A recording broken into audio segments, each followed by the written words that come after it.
white people have been targeted for disappearance, and no one wants to say that because they've been bullied into not noticing or talking about it because you're like a white supremacist. Well, I'm not a white supremacist. I don't think whites are inherently superior to any other group. I don't judge how I feel about someone by his race. I never have, and I'm never going to. It's against my religion, and it's against my instinct. I believe in what people are like. But I travel a lot around the world, and I'm not an expert in the world, but I know more about it than people who don't travel a lot. And I'm leaving this week again. And one thing that I have noticed, because it's impossible not to notice, is that majority white countries are becoming non-majority white. And that's a result of policies that are deliberate, that are not popular with the populations of those countries, and that people are discouraged from noticing it. In some places they're arrested, like in Great Britain, where I'm going on Friday. So it's like, what is that? And it's not happening in one or two, but in every single one. And what's so interesting is, because no one's been allowed to talk about it, the only people who talk about it are like crazy race theorists or, prison inmates who are like, whatever, caught up in being white or something. By the way, you didn't choose to be white, okay? It's nothing you did. You didn't choose to have your eye color, your height. None of these things you can brag about because you didn't do them. They're an accident of your birth. So I've never agreed with any of that crap. But because normal people have been bullied into not noticing, the only people who ever say anything about it are people who are like obsessed with it. But it is an incredible thing that every white country on the planet, except Russia, the one everyone hates, is on the road in very short order to become completely different from what it was 50 years ago. In its population, demographically different. Is that an accident? Well, of course, it's not an accident. It's the result of a bunch of different, it's a multi-pronged strategy, clearly, to make the populations of those countries hate themselves for how they were born and accept these changes. It's been systematic. What is that?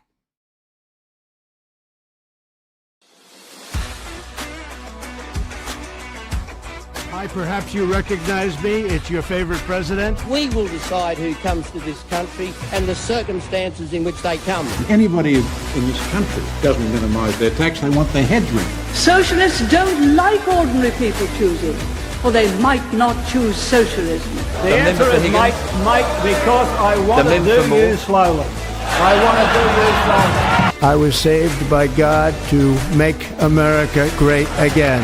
We shall fight in the fields and in the streets. We shall fight in the hills. We shall never surrender.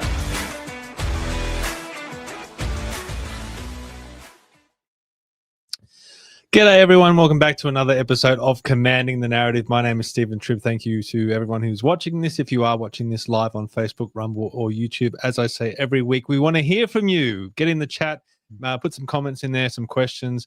The best conversations are always the most interactive with not only our great guests, but also you, the audience. So don't be afraid to get on the chat and let us know what you think. And if you are feeling really brave, hit that link to StreamYard. It's talkback streaming. We want to hear from you directly, face to face, and you can call in and ask a question and have your say or yell at someone, whatever you want to do.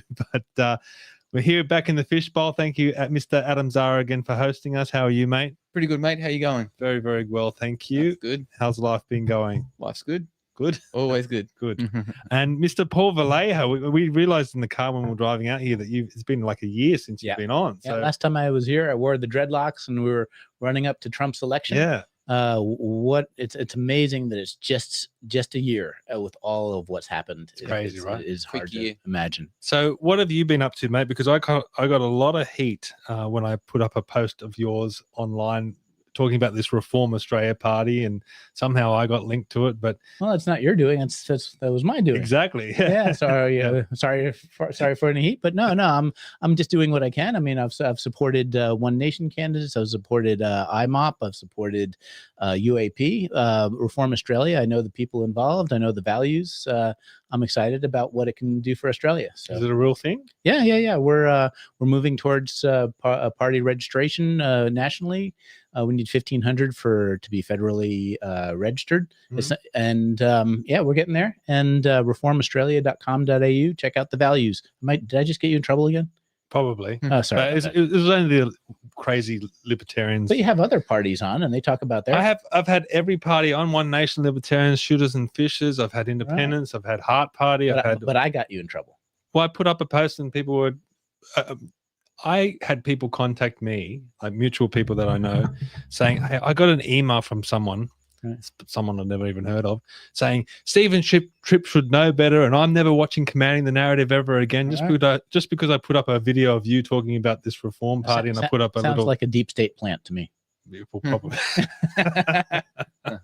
Yes, but they're these, especially the Libertarians, they seemed particularly, I guess, concerned about it, despite the fact that John Ruddick was going around and he would come to even events that I would organize and say, well, we should all merge as one party, but let's just see what happens at the next election. And then, if someone gets far out in front, then everyone else will fall in behind them. Well, John and the Libertarians out there, I think you need to start joining One Nation, because One Nation are way out in front. Or Reform Australia. 18%. One Nation are polling at about 18% or something. Yeah, we'll get to that. We'll talk about that. But if we haven't scared off all the Libertarians already, please. Oh, there we go. It's already hot in the chat.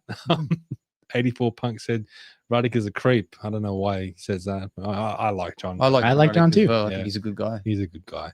He's just gone down the wrong path with this libertarian stuff, in my opinion. But anyway, that's my opinion. Many roads to Rome. That's right. All right. So let's kick it off, and that's by letting you know how you can support us. And the best way to do it is by heading to Buy Me a Coffee. Now, if you want to head to Buy Me a Coffee, throw us a few dollars there. It helps to pay for the stream. It helps to pay for the website. And most importantly, gives me a very warm and fuzzy feeling inside, which is very much appreciated. Now, if you do want to contribute, you can do just like John Martin did. John the boy, he bought us 20 coffees this week. Oh, good, John. And John says, really love the podcast, Stephen. It's been an awesome resource to listen and learn from in the past few years. God bless, John. Well, God bless you, John. Thank you very much for your contribution. It is much appreciated, and it has helped us pay some big bills that have come along with the streaming service and the website of late. We also got another donation this week also in the lead up to Christmas from Jason Strecker, a very sizable donation. He donated directly to our bank account, which you can do if you head to commandthenarrative.com.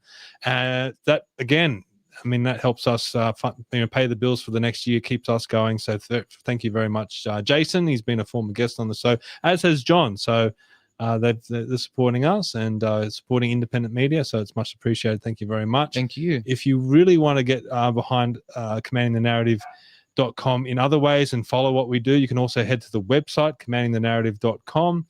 Let me find it. Here it is.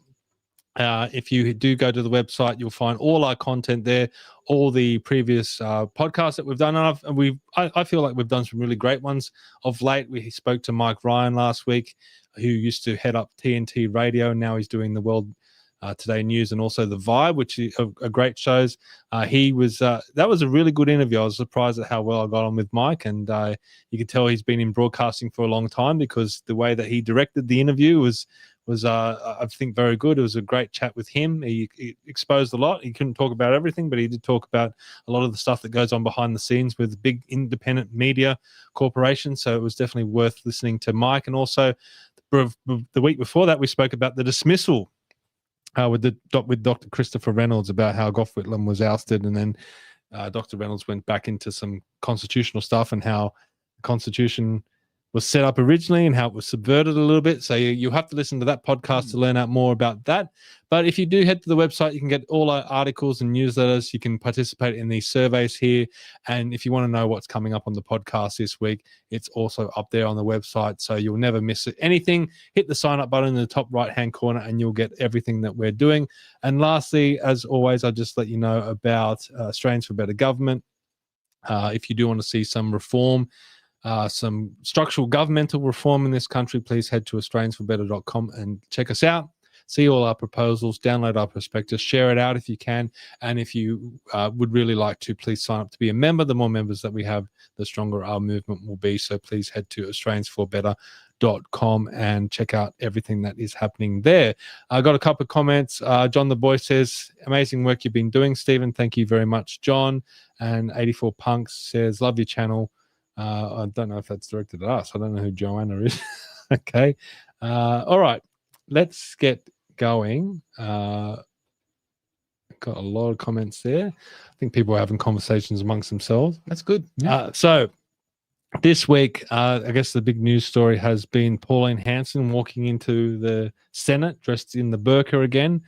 Now, Well, she didn't walk in dressed with the burqa. So she put the bill forward to ban the burqa. And then they didn't even allow it to be spoken about in Parliament, which has happened to me in chambers, where they try to stop you from try to stop you from a seconder from seconding you to speak, so you can't even speak on the topic. So then she's like, well, screw it. My understanding is she just went out of the chambers, got the burqa and put it on, and she goes, well, if we're not going to ban it, I can wear it. So she wore it. All right, well, let's play this clip. This sets the table for what we're going to talk about. One Nation leader Pauline Hanson went into the Senate today dressed in a burqa after she'd been refused permission to introduce a bill to ban the burqa from public spaces. Now, Hanson was abused by several senators and not allowed to defend herself, while Muslim Senator Fatima Payman could freely wear her hijab. Hanson wasn't even allowed to speak in her defence before the Senate was suspended after she refused to leave, although others were given a free shot at her. But racism should not be the choice of the Senate. This is a racist senator displaying blatant racism and Islamophobia, President. If this is about the dress code, she is disrespecting a faith. She is disrespecting the Muslims out there, Muslim Australians. It's absolutely unconstitutional. I don't know what's unconstitutional about it. What's unconstitutional about it? This is performative offense taking. To be dealt with immediately before we proceed. Clearly, what has happened today is not a genuine demonstration of faith. In fact, it is the middle finger to people of faith. It is extremely racist and unsafe. Senator Hanson, all of us in this place have a great privilege in coming into this chamber, a great privilege. And we represent, in our states, people of every faith. All right, boys, what do you think? Yep. Was there anything said there that you have sympathy with? No, it's all performative offense taking. It's a common thing to you perform being offended in order to get points with the crowd of people who that plays well for. But there's nothing of substance in what they're saying. It's not racist. It's the idea that we perform offense to get our likes and clicks, but there's nothing behind it. Unfortunately, it does play well with way too many people who perform in that game, who appreciate that game, but it's nonsense. What do you think, Adam? I'm offended that Pauline Hanson didn't get to speak. Yeah, fair enough. That's what the chambers is about. Well, I suppose that's what people elected her for. That's what the chambers are about. The chambers are about just to block a motion where you can't even start the conversation. That's the foundation. That's disgusting. Is free speech and debate. That's what people should be upset about not having. That's right. All right. Well, before I make some comments, let's hear what Pauline had to say, because obviously she didn't get to speak in the chamber, but she went on Andrew Bolton. She sure as hell speak outside of chambers. Yeah. Andrew, today I moved on the floor of Parliament. As a senator, I have a right to move a private member's bill. And that bill was under the Criminal Code amendment to prohibit the burqa or full face coverings in public places. Now, I wanted to introduce that bill. My concern is, as a nation, for national security, terrorist threats and attacks that are happening, also for women's rights, that they're not forced to wear the full burqa against their will. And it's, I think it goes against our culture and our way of life. And this is why I wanted to introduce the bill. Now, I just started to introduce the bill, and it took one voice, Andrew. There was a couple actually said no, denied me the right. So straight away they denied me the right to ban the burqa. So I actually left the chamber, went up and I put the burqa on. And I thought, well, if you won't ban the burqa, then I'm going to wear it. Well, didn't that upset them? They didn't want me to wear the burqa in Parliament. They don't want to ban it, but they don't want me to wear it in Parliament. So what do they want? They're a bunch of hypocrites. What do you guys think about that? I agree totally. I think I might go to Chambers and wear burqa. Oh, so what do you agree totally with? I agree totally with Pauline. As in, if they're not going to ban it, then if she wanted to wear it inside the chamber, then she's good. Oh, that's fair. That's fair. I was wondering if you were also in favor of the ban. Oh, in favor of the ban? Look, it's a rocky road. I have my own personal views on that, so I don't represent obviously council or anything like that. Okay, when I'm talking about this, but I think that it's become something of more of a middle finger to Western society. So it's like a trendy thing, like a mohawk used to be trendy back in the 80s. Mm-hmm. I think that the burqa now is kind of like a statement of we're here and we don't give a shit about you kind of thing. I just think it's a statement. So there's a couple of different things there. There's, because I have seen videos of people who go call to prayer and they block roads, or they do it around the religious institutions of other religions. And that seems like a display of power. Have you seen what's been happening in Europe? Yeah, that's, I think, what I was... Yeah, so obviously this time of year, there's big Christmas markets in Germany and other places, and the Muslims have been coming and protesting in great numbers, sometimes walking through the Christmas markets, just because they don't agree with the Christianity of it all. But on the other hand, if it was Christians doing that in a Muslim area, that would be hate speech, and you would be sanctioned. You'd be arrested in some countries. So this is where a lot of these things aren't honest conversations. The idea of multiculturalism.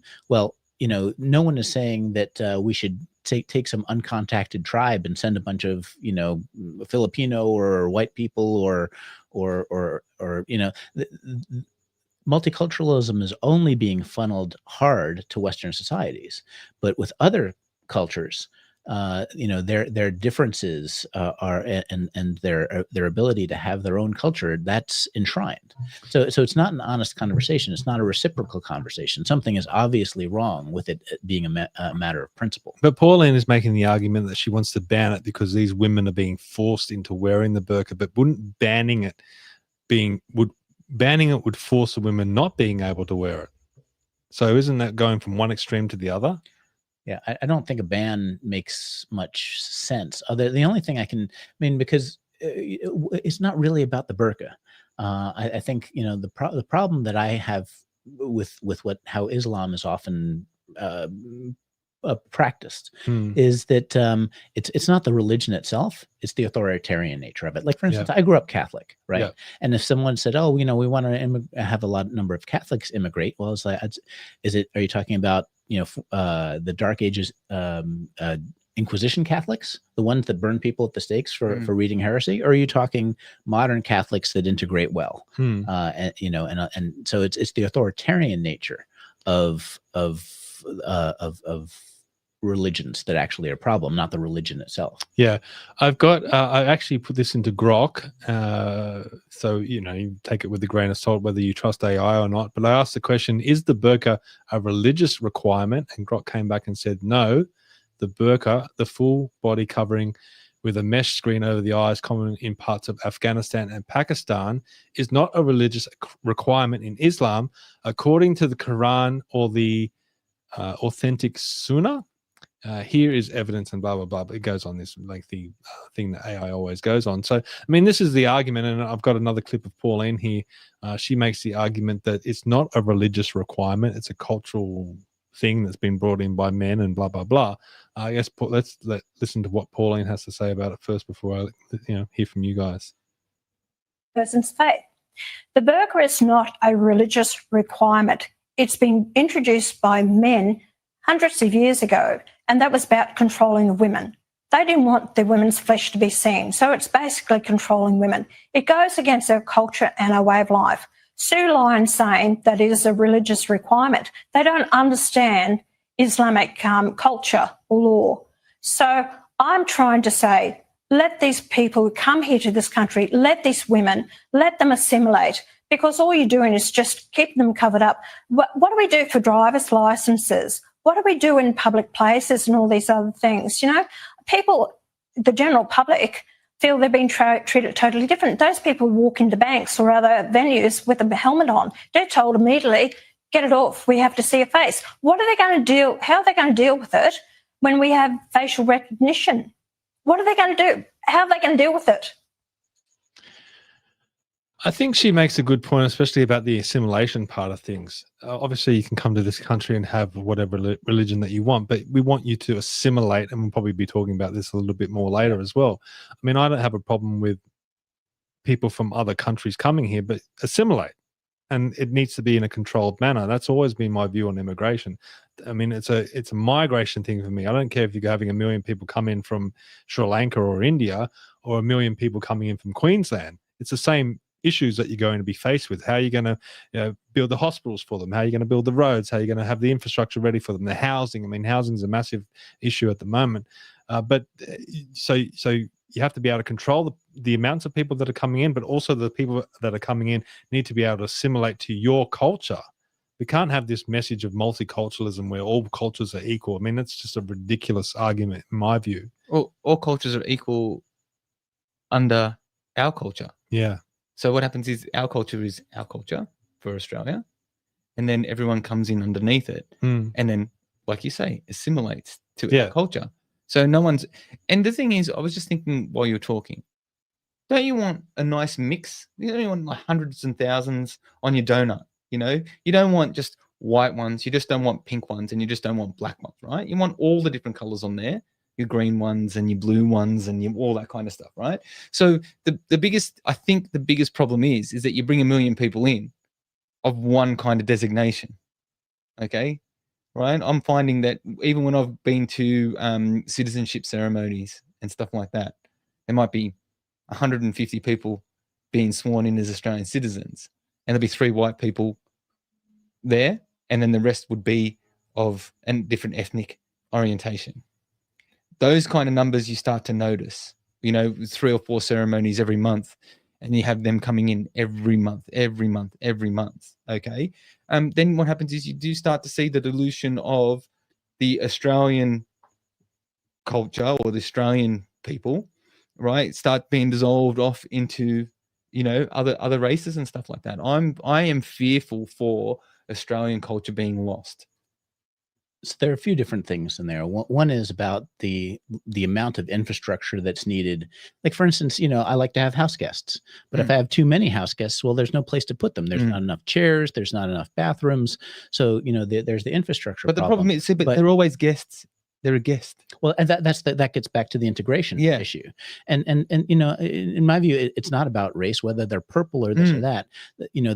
What does it mean to be Australia? I don't think it's the color of a skin. No. What it is because this is the thing. If you've traveled a lot and you go to southern Italy versus Scandinavia versus South America versus somewhere in Africa, people interact with each other differently. When I came to Australia, it was one of the things that I used to like to talk about is judge the honesty of a place by how much the cab drivers try to rip me off. And Australia was the very first time where I got in a cab. They made a few wrong turns and they said, "Oh, pay me for less than the meter."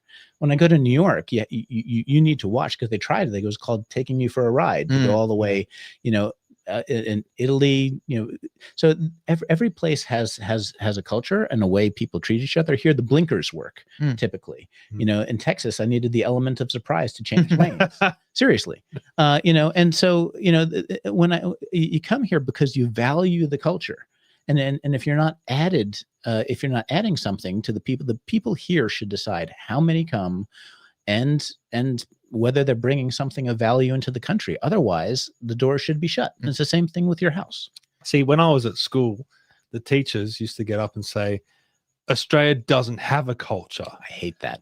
We're too young as a country. We don't have a culture. That's why we need to import all these other cultures in. Nonsense. Because we need, you know, food that's not boring, and we need blah blah blah. They always talk about food. It's such a ridiculous argument because we do have a culture. Absolutely. I think it's a bit of a subtle culture. You know, the fair go, work hard. Should be right. But, you know, don't rip everyone off. But it goes further back than that. It's actually originally the British culture, which is very rich, and that has been like attacked non-stop. And you know, again, we'll get to that later on. People like that must not have traveled around the world. Yeah, there are all kinds of. Well, I wanted to ask you that question. I mean, when someone says Australia doesn't have a culture, and you've come here from another country, that's crazy. I've been to 50 countries. Yeah, you know, the idea that I can walk around most parks at night in Sydney and not actually be looking over, and that I see women jogging. That is not something you see in many parts of the world. You know, I grew up. My mom was from Sweden, and when I was young in the 1970s, kids would take the Spårvagnen into the city and not worry. Now they have no-go zones. That's a culture. Yeah. You know, and you know the idea that you know that safety, the way people disagree. You know, whether disagreement leads to violence, whether you know, you're allowed your opinion and I'm allowed mine. That is a cultural norm. Free speech is a cultural norm. Yeah. I think when you look at the policy, like ban the burqa, don't forget we've been in the political realm. It's got to be grabby. You know, you're not going to say you can't have, you know, we're going to ban the burqa and then go into all the detail of the policy. The politics doesn't work like that. It's always a quick, you got to punch it, like it's got to be punchy, right? So ban the burqa works really, really well, right? As far as a headline grabber. So, you know, you can see it plastered all over social media and newspapers, ban the burqa, ban the burqa, ban the burqa. But she even said it's about banning the burqa in public spaces. Okay? And the truth of the matter is but should we be banning anything? Well, the thing is, obviously we ban people from murdering people. Let's talk about drugs. Is the burqa really hurting anyone? What about nudity? We do ban public nudity. Yeah, well, some European countries don't. Completely freeballing nudity? I don't know. I don't think that's some of those Czech Republic. take it on face value. Okay, so you should take it on face value, right? Banning the burqa in public spaces. Okay. Go to a petrol station with your helmet on you ride a motorcycle, okay? Go to a petrol station, fill up your petrol station, and go in and pay for it, right? You can't, okay? It should be consistent. Why that way? It is, and that's all that she is really talking about there. Well, I guess what stops a man from dressing in a burqa and doing whatever the hell they want, and especially when they wear their full outfit, okay? You can't tell the difference if it's a man or not. Well, I guess it goes back to the core issue. Are these people that are coming into the country assimilating with our culture, and is their cultures clashing with ours? Obviously, it does because of the issues that you just raised. You can't be just walking around with a face covering because we have laws in this country that require you to, you know, prove your identity, your facial recognition. Yeah. I mean, it is an issue. I remember hearing a story about East Timor when the Australians were peacekeeping there, and they also had some Malaysian peacekeepers. And apparently the Malaysians really hated working with the Aussies because the Aussies all wear sunglasses. And the Malaysians used to judge people on whether they could trust them by their eyes. Whether, you know, whether they were shifty or not. And they couldn't tell with the Aussies because they were wearing sunnies. I mean, there's not much difference there. Yeah. There's no difference between the sunglasses and the burqa in that instance by character judgment. Yeah. Okay, you want to know who you're speaking to. Yeah. Okay, so this is, I think, the main issue with it. And I do agree. I think there is a culture clash, and that's part of the culture clash. And I think the burqa is such it's becoming such a totem for that kind of for that. It's a very, very integrating Yeah, those item are, of clothes. those are two separate issues, and they're both worth talking about. One is the security question, like should we allow people to completely cover their face, and if they get pulled over or whatever else. Then the other question is the integration question, and I definitely think that, you know, for some reason, Western societies are told not to value their own culture. And even that line that there is no such thing as, you know, like, because that line happened in Sweden as well, that they had this advertisement from SAS saying, oh, we don't really have a culture. We should just welcome everyone else and adapt to them. And I completely disagree. It's gone terribly for Sweden, and it would go, and it will go terribly for Australia. Well, why did, all right. So why do people choose from, let's get away from Islamic for a second, okay? Like, why does anyone choose to come here? Well, lots of different reasons, and some of those reasons serve the local population, and some of them don't. You know, one of the first things is who comes into your house should be the up to the people who live there, and that it would benefit that household, and they get to set the rules. That's one of the first things. And, you know, there are people who come for economic migration, people who want to, you know, so people who want to actually bring their culture with them, and they don't care about how it affects the local people, and the people who want to actually integrate and be part of Australian society. I love the fact that blinkers work here. You know, I come from New York. You know, the driving in New York is really rude. I don't come here and flip people off because, you know, they got, no, that's not the done thing. And I love that. That's one of the reasons why I wanted to leave New York. And I'm grateful that I get to be here and drive in you know, with the hand waving, thank you for, you know, that's awesome. And it should be valued, and people should care about it. And, you know, anyone who doesn't value it should stay the hell home. Well, I was going to say that, you know, the thing is, if you wanted to come here and you were talking about, you know, heritage and stuff like that, and not want to assimilate, why choose the country for? Well, because it enriches you.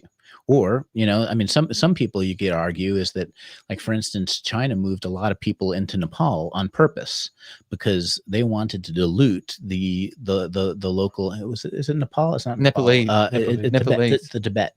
Tibet. Yeah. They funneled people on purpose into Tibet in order to dilute the local population, so that there, you know, because there was worry about Tibetan separatism. Yeah. Well, that's one way you create an economic a migration of people, and now the idea of creating, you know, that separatism goes away. So sometimes people move into other places in order to create a beachhead. Yeah. All right. I've got another clip here of, I mean, this is the left reaction, and the chief of them is Penny Wong. This is what Penny Wong, this was Penny Wong's take on it. After what occurred yesterday, someone I'm close to this morning spoke about a conversation with her 7-year-old daughter last night. And her daughter asked, Mummy, do all Christians hate Muslims? That summarised where we found ourselves. And we see it again, and we see it again. So apparently, when she said that, Ralph Babette said, "Do all Christians hate Muslims?" Yeah, he said he does. Well, apparently, this is what this post says. Now, look, for me, what has this got to do with Christianity? I mean, I don't think Pauline Hanson is walking around as the virtue of Christianity. Christian, like her wearing a burqa into the parliament. What's that got to do with Christian, or this rivalry between Christianity and Muslims? Because that's the hot topic. But Penny Wong has to turn this into an us versus ideology thing. War. It's performative offense, in my view. You know, she's just trying to score the points however she can by creating division. A lot of times, that's one of the things that drives me absolutely nuts, is when someone makes a point, and then the person who wants to have that performative offense calls it racist or Islamophobic or whatever phobic, when that's not the point being made. But it gets reinterpreted that way because you get more offense points out of it. Okay, here's the problem that I have with it, right? So she goes into the chamber, she wears the burqa, and obviously she's putting forward this legislation to ban the burqa, which I don't think, I personally don't think we should be banning anything, but, you know, so be it, right? She's made this burqa stunt before in the past. Like she's made the point already. I couldn't understand when she's flying so high in the polls, when One Nation is doing so well in the polls, wouldn't you want to not cause any big problems? Like, she's alienating a particular religion, you might argue. I mean, some Islamic people might agree with her, but I would assume that a lot wouldn't. She was never going to get the Islamic vote. But we've seen Muslims vote for One Nation in Western Sydney. It's not like it doesn't happen. So why would she do this? Why would she take this risk? I mean, she's already, all the people that agree with her are already on her side. She's not winning votes by doing this. Why would she do this? I couldn't work it out. And then a few days later, she starts talking about this stupid cartoon that she's about to release. And I was like, okay, so what's that saying? Controversy creates it's cash. creating hype. So, I mean, is this her trying to make a political statement, or is this her trying to cause some controversy to promote a stupid cartoon? I think, personally, there's motivation for both. So get in the headlines and promote your movie. That's fine. But is that what a politician, a parliamentarian should be doing in the Senate? But I also believe that I still believe that she does want to put Australia first. Okay, so I still believe that, all right, there's always political, there's the political side, and there's the money making side, and there's the self-promotion side. Yeah. Okay, it all works together in politics. And you're saying that they might be at cross purposes. That Well, she is might this be choosing the money making side? Well, yeah. Is this over- about building up the party and building up One Nation, or is this about making money? Like, what other political party that anywhere in the world has their own cartoon that they're now trying to monetize by having a movie behind it? I still think that what she says stands right. Yeah, and you don't think it works at cross purposes? You Oh, think I'm sure it does, but why not? Why not? Why not? Everyone else does it. I mean, I think that either you're trying to save Australia because we're kind of going down a wrong road, or you choose to monetize your publicity. And I very much think that anyone who's choosing monetization, that is the core of the problem of the major parties, Liberal, Labor, Greens. You know, if they're choosing monetization for their party over saving what we have, they can burn in hell. Well, I think that what happens is it worked. One Nation's always stood for what she's doing anyway. Okay, so it follows the line of what's happening Australia first, Australian culture, Australian values. Okay, and I think you can kill two birds with one stone. Yeah, so you don't think they're across, which is fine. I don't know if they're across purposes myself. I don't feel it. Yeah, you don't feel it, and then that's fine. I have no problem. You know, if you can do well by doing good, absolutely. Yeah. I just don't know whether this is going to lose her votes. The people in the Muslim community who voted for her already, it's not like her views are a surprise. And I don't think banning the burqa, maybe there are a number of people in the Muslim community who think that that's too extreme. Like, okay, so you're saying that she's not going to win votes, but she's not going to lose votes, because the people that are against her are just going to get more enraged. The people that are for her are just going to love her even more. The people in the middle are probably just rolling their eyes, saying this is another Pauline stunt. But at the same time, she's attracting all this attention to this movie. Yes, but do you think that people who, like the Islamic community that follow that, with the burqa and the full-on dress and all that kind of stuff, do you think they're ever going to vote for it anyway? Well, I mean, I don't think any group like that is monolithic. The burqa, I don't think is popular. And this is one of those things I wish I understood the community better. But I would guess is there's a number of people who actually value the Australian culture as it is, and think that some of the people who are on one side of it are not a good representation of their own religion, and this is where I would have to talk to people inside that community and find out more. But that's my sense of things, is that, I don't think that the Wahhabi Saudi version of Islam is terribly popular in other parts of the religion. 84 Punks says the Greens have more credibility and intelligence than One Nation. I don't know about that. I don't think so. Have you ever spoken to Greens people? Have you ever? I think that disqualifies 84 Punks from the conversation. That's a little bit of it. Yeah. If you ever speak, if you speak to that group, right? There are a few good ones, and there are a few. I'm not saying as a whole, but in generalization of them, very hard to have a decent conversation with any of those kind of. That group of people. My sense of the Greens, sorry guys, they seem very happy to to put windmills in our whale migration zones and mow over mountains. Like I'm an environmental conservationist. Cut down the trees You and should put in wind as someone, towers. yeah, someone who absolutely cares about our farmland and our bush. Shouldn't destroy it. The Greens have an absolutely nutty policy, and typically on economic issues, that they're communists. All right, so excuse me. So this happened. So she was going to play this trailer in the Parliament, and it gets cancelled. Apparently, it was going to be too offensive to be able to play that in Parliament. And again, this is just more attention onto this movie, and this movie is going to get even more people, I guess, waiting to. I mean, I can't wait to see it. You've got a crowd of people hanging. Sitting in there just to watch the trailer. I'm hanging this. And it was $60 a ticket. There's people that I noticed in there that were from Sydney. I'm like, you drove down to Canberra just to watch a and paid for 1.5 minute trailer, like, and paid for a ticket. What's wrong with these people? It was awesome. Probably watched this I haven't seen it. podcast. I was, if I wasn't so busy at working, I would have. You would have I was gone? going. Why? Oh, because you know what? Because good. Do you think the trailer was good? I don't. I haven't seen. I've only seen a clip of the trailer. I haven't seen the whole trailer. I didn't see why it was so. I mean, I think the cartoon was good originally. I think the first season was good. Second season not so great. I watched the trailer. I was like, yeah, okay. So look, you know what? I have hopes. Yeah. I love. You know what? I love that they come across with these different ideas. It's different ideas. There's different ways of doing it. Yeah. Okay, that's what One Nation brings, I think, to the table in Australian politics, is that they are true. They're not afraid. They've got the balls to say what people are thinking, not doing. Why is Malcolm Roberts not on the cartoon? Hey, maybe he doesn't want to be part of that. I don't know. Why don't they promote any other One Nation people in this cartoon? Why is it all about Pauline? And she's barely even on it a lot of the time.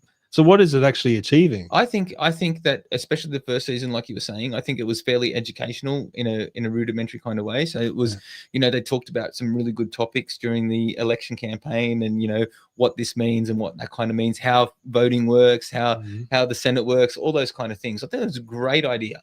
Okay, right. The second season, like most second seasons, tend to drop off because you've already used all your gun stuff in the first season, right? But hey, you know what? All power, all power to One Nation for giving it a go, and that's what they do. They've given it a go. She's been consistent over the years. One Nation policies don't change very much; they are very consistent. I think we need it, and good, and good on her. Good on them, and give it a go, and have a crack and see what change. We need change in Australia. We know all of us can agree that we're not really happy with the way it's going and for various different reasons, right? Change, but not in the multicultural addition way. Yeah, but there's certain kinds of change. Yeah, got to be specific about what kind of change you want. But we're all kind of like economic, infrastructure, racial, like all these kind of different things that we just agree that Australia is not really heading down the direction that we like. Value what you have, and represent the people who live here. How do you not foreign interests? So how do you do it? If we want to do it without civil war, if we want to do it non-violently, right? You have to start voting for the parties that it's at least on surface saying, or their policies are what they actually are. I mean, like, you can look at the policies that Labor put forward. I mean, he broke all those promises 2 years, two elections in a row.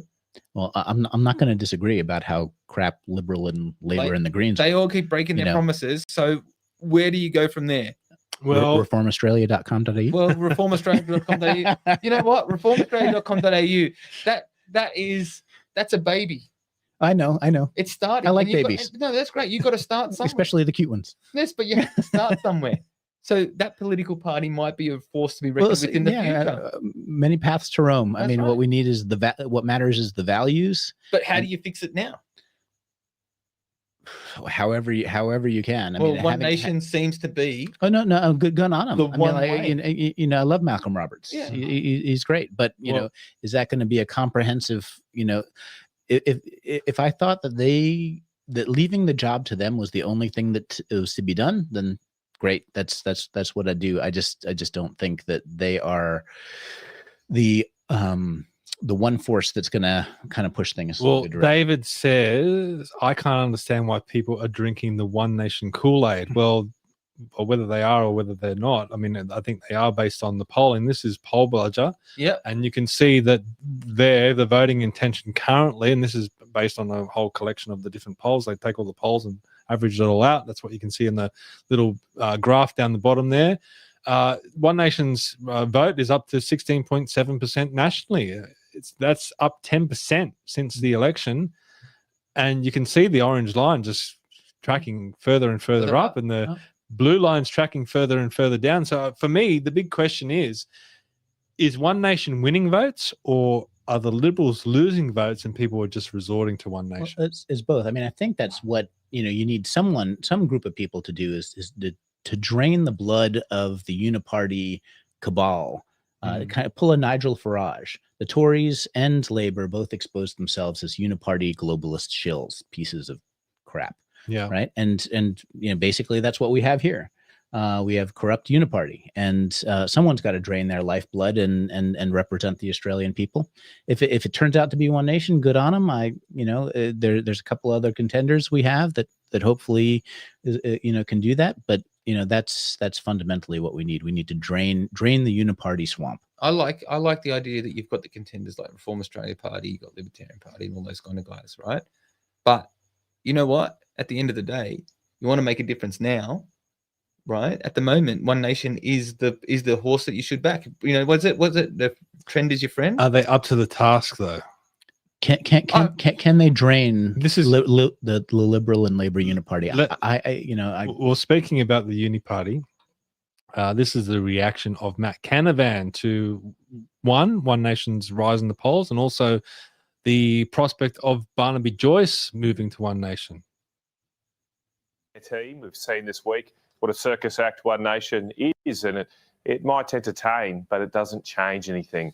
Ultimately, One Nation are much more about the outrage and much less about the outcome. And that's what I'm here for, to make real change, make a real difference. I think Barnaby's done that in his career as part of the Nationals Party. I'm not so sure it'll be so rosy if he goes over to One Nation. All right, what do you boys think about that? Obviously, Matt Canavan, he's in the Nationals, he's part of the coalition. He's going to spruik the Nationals no matter what, and the coalition. That's his job to sell them. But does he have a good point? Oh, I think he's got a good point, but I'm going to tell you something. I can pretty much say, from my experiences, not with him, but in my personal experiences, in council and stuff like that, is that he's probably, hearsay, just so I don't get in trouble, right? But he's probably one of those people that go behind the scenes and do agree with the policies and things that Pauline Hanson does say. He might be one of those people that Wouldn't that be a good thing in some cases? Well, yeah, but the thing is, people agree with you outside and then won't support you inside. Well, I mean, there's different supporting policies doesn't mean that you agree that they can be the most effective organization for moving the ball forward.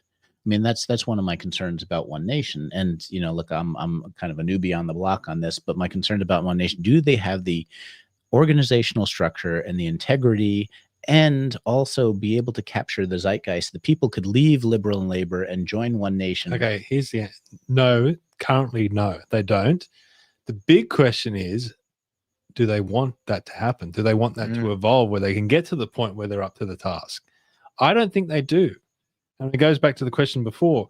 Is it about building up the party, or is it about building up a bank account? Building up the bank account. And that's one of the fundamental great reveals. I mean, it's one of those in the States, there's a great deal of things going on along those lines where people are exposing their priorities, and there's and I've been surprised on a lot of fronts in Australia, in the US, and in Europe, where, people are forced to make a choice, and I didn't see certain things I didn't see coming, so I guess that's the thing, is that, you don't want to just have one ship moving forward, because you don't know on the inside whether it's got corruption or not, whether it's what its true priorities are.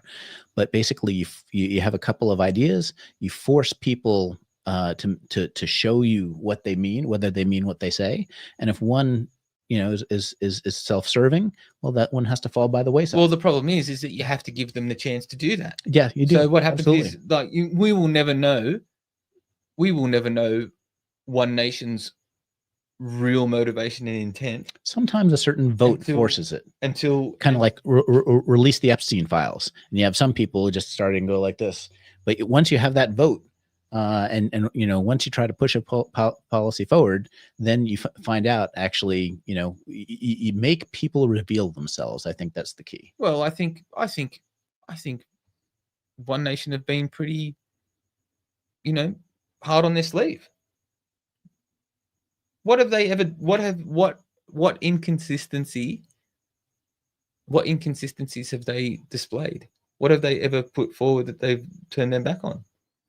That they've retract on? Well, the libertarians would argue about the hate crimes bill, and there was recently that other bill that some censorship bill that Labor put through that One Nation supported. They'll point to those circumstances where you would think that the One Nation voters would want the party to push back against that stuff, where Malcolm Roberts would argue, okay, yes, but this bill wasn't as bad as what you think, and it did protect this people in certain circumstances, blah blah blah. I mean, I think that's the problem when you get into the chamber, and when you actually, it's easy for these smaller parties to attack One Nation when they don't have members of parliament. When you're in the parliament, and you actually see how the sausage is made. When you see the paperwork, then you do your research on the paperwork. Yeah. And then you kind of, and then you have a look at it. You go like I've supported Labor stuff. Yeah. That members put forward, that they put forward. Look, I think there's this tendency for people to automatically think that every piece of legislation is bad going through the parliament is about attacking them and taking their freedoms. And there's part of that goes some of on. it you have to. Yeah. Some of it you want to be. Some of it you need a strong opposition on. Okay, but when you assess it and then you have a look at it and go, well, the bill or the motion or whatever it is in this form seems okay, or what we'll do is we'll make an amendment where I can vote for it. A good example of this is Rick Richardson, who I had on the podcast a few weeks ago talking about digital ID. And he works in that space. He's been advising the e-safety commissioner directly and also advising people in the government about how to implement digital ID. And he's looked at the digital ID legislation. He said that it leans more toward the decentralized system that protects people's privacy, and it probably protects people's privacy more than paper forms of identification. So he said he's quite proud to be working in that space because he's very pro protecting your own privacy, and he thinks the government's doing a good job, whereas everyone else is like freaking out going, oh, digital ID, it's going to take away everything, we're going to get the social credit system, which I'm probably more in that camp. But you have these people that he's looking at it going, oh, I'm proud of this system because I think it's going to protect our rights in its current form. The problem is that once everyone's subscribed to it, it's very easy for it to take a left turn. Well, that's correct. And I think that's what you and I are afraid of, right? So is he naive or complicit? I think he was more naive. It could be. Yeah. When does it ever turn good? Do you know, when does it ever go good? Well, is it needed? That's what I think. I mean, like we've been.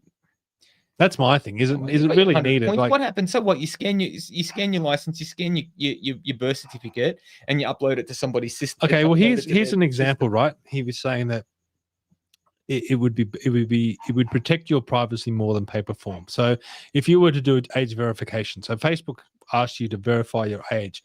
Using a physical ID, you would have to upload your driver's license to prove that you're over 18. So not only is it going to give your age, it's going to give your birth date, your address, your name, your driver's license number, everything, right? And now Facebook keeps that on their records. It can be hacked, etc., etc. If you set up a decentralized digital ID system, you would upload your driver's license to that system, and then there would be certain attributes on that license. And one of the attributes might be, is this person over 18?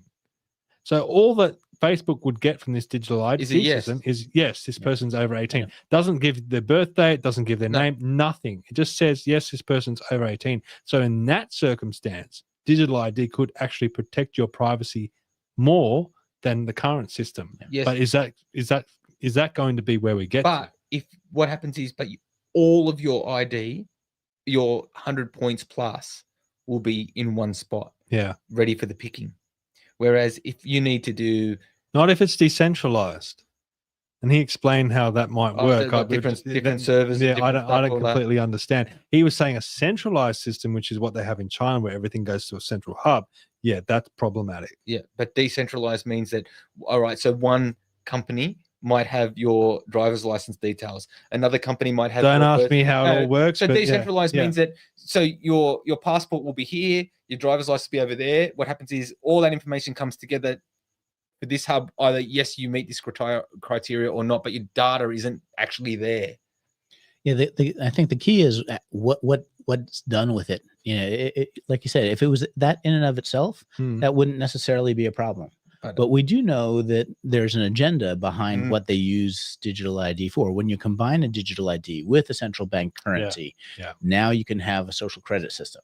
Well, it's a bit like in Batman, in the 89 Batman, where they're trying to work out how is the Joker killing everyone, and Batman works it out. It's not just the lipstick by itself. It's not just the hairspray by itself. But when you use them all together, that's what kills you. And that's what's going to happen with this. And that seems to be what happens with the digital ID. It's all going to come together.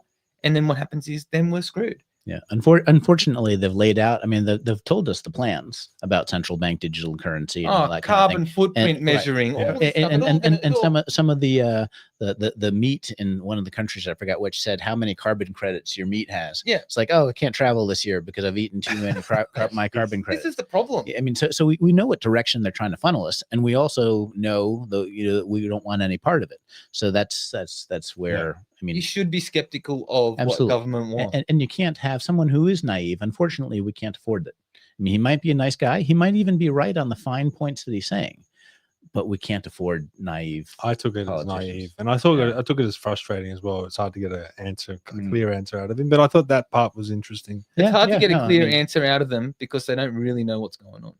I don't think they have the same skepticism as we have. But they don't know. So they're not questioning as much as what we are. It's like by itself, it seems innocuous. Yeah. Just like Batman's lipstick. That's right. But when you link it, and I'm going to put that on the thumbnail. But we can see.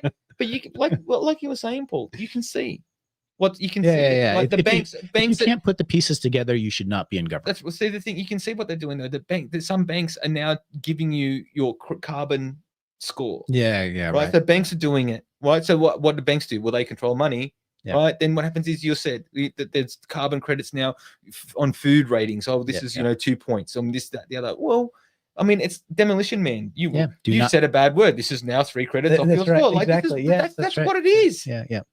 That's the way they're trying to go anyway. Go watch Demolition Man. Oh, it's such a good movie. Go watch Demolition Man. I mean, they've got a credit score. Yeah.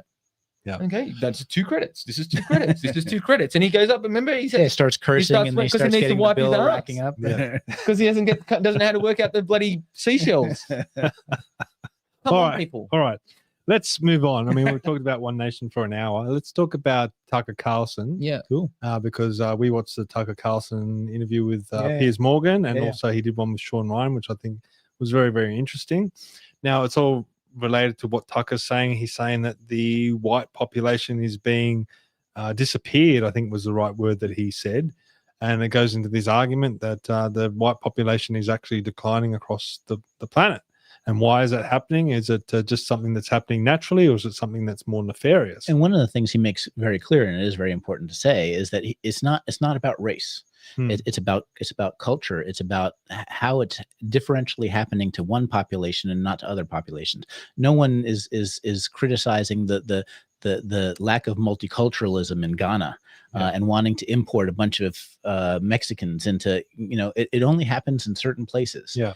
And also those cultures being taught to hate themselves. Yeah. Kind of like what we said, Australia doesn't have a culture, Sweden doesn't have a culture, bullcrap. Yeah. And so, he does make that point. I think it is important to say, because no one, it's about how people behave and their character and their characteristics, not their skin color. All right, let's hear a little bit. I can't play the whole thing because obviously he rambles on for hours about this stuff. But let's just play his opening monologue just quickly. Whatever happened to Britain or the UK or England or whatever they're calling it? We can't even agree on what it's called, but England, the England that if you're over 50, you grew up learning about, the England that controlled the world, the England that ran the largest empire in human history. At the end of World War I, Britain, which is an island, in a pretty unhospitable climate, controlled literally a quarter of the Earth's surface, and not controlled in the way the United States controls the rest of the world with an implied threat or with economic ties through trade, but actually controlled with administrators and people sitting at desks with eye shades, counting things, like actually controlled a quarter of the Earth's surface. Way more than Rome, way more than the Mongols, way more than anybody ever, or maybe in the future, ever.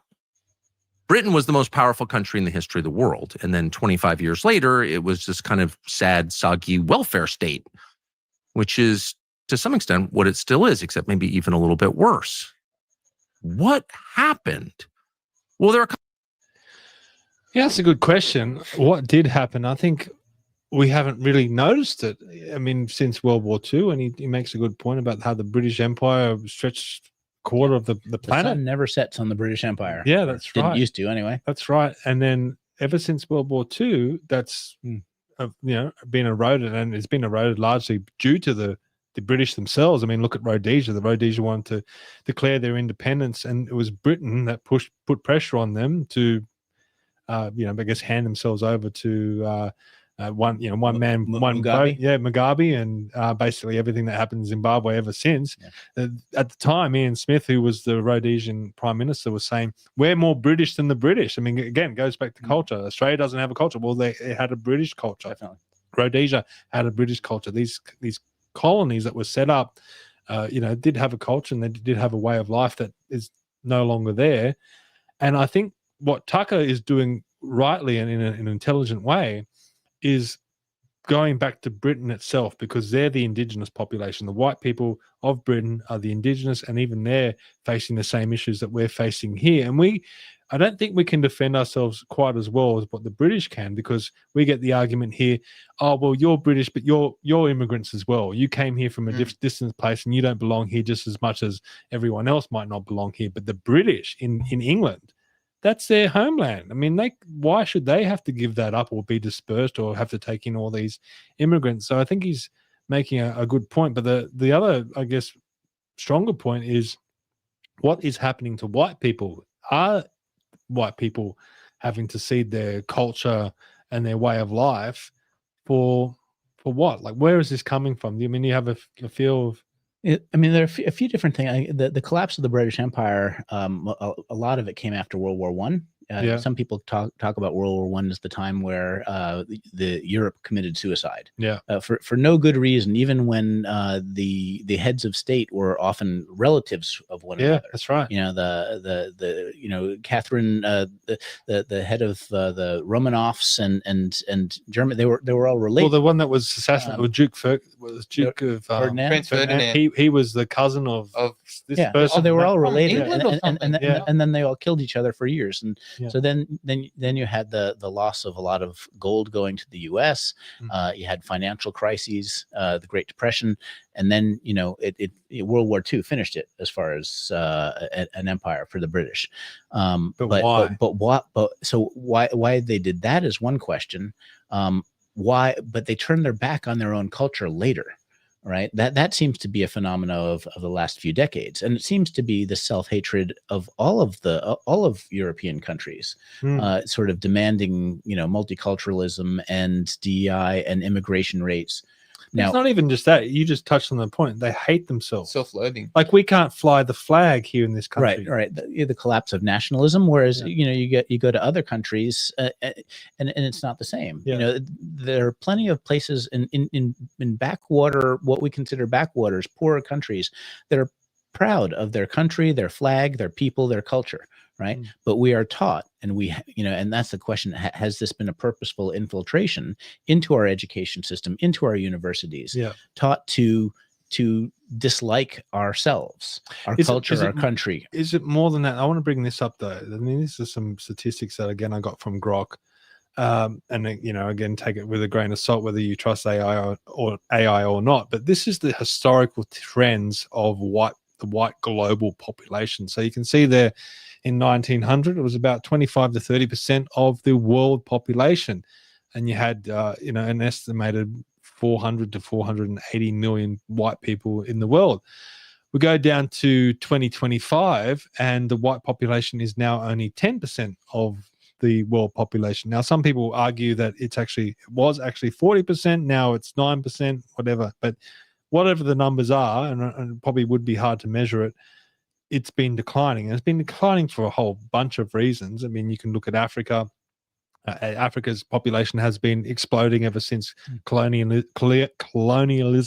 because all the European countries brought in healthcare, and suddenly, the African people, had better living standards. They could reproduce better. They had longer lifespans, what have you. So that swayed the numbers more. And obviously, you could say the same thing about other countries as well that are non-white. But one thing I think that gets neglected is, you brought up World War One and World War II, what impact that had on white civilization. Now, if we go back to this, killing all the white men?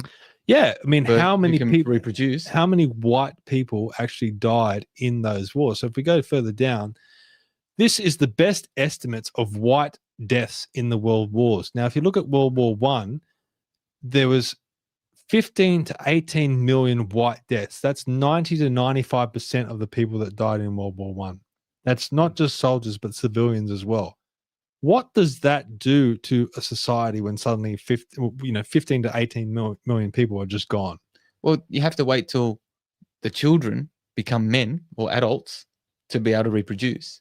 Yeah. So you lose like 10 years. It also probably changes the culture. Well, that's right. And then not straight after that, you go into World War II, when they lost 50 to 60 million white people.